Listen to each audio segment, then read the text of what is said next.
AIDS রোগে আক্রান্ত অভিনেত্রীর প্রেমিক। ভারতীয় অভিনেত্রী দিশা পাটানের প্রেম গুঞ্জন নিয়ে বেশ সরগরম বলিউড।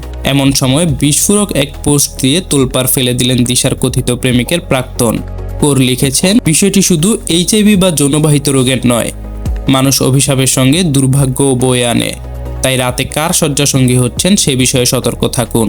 সরাসরি নাম উল্লেখ না করলেও সোনির সেই পোস্টটি তালবিন্দরকে উদ্দেশ্য করে লেখা হয়েছে তা নেটিজনদের অধিকাংশই ধারণা করছেন। এতে তৈরি হয়েছে নানা আলোচনা ও বিতর্ক। প্রথম সপ্তাহেই মুখ থুবড়ে পড়েছে দ্য রাজা সাব। গত শুক্রবার মুক্তি পেয়েছে হরর কমেডি সিনেমা দ্য রাজা সাব। মুক্তির প্রথম দিনেই বিশ্বজুড়ে 100 কোটি টাকার রেকর্ড ওপেনিং দিলেও মাত্র এক সপ্তাহের মাথায় বক্স অফিসে বড় ধস নেমেছে সিনেমাটির আয়ে। প্রথম সপ্তাহ শেষে বিশ্বজুড়ে সিনেমাটির মোট গ্রস কালেকশন দাঁড়িয়েছে মাত্র 191 কোটি রুপি।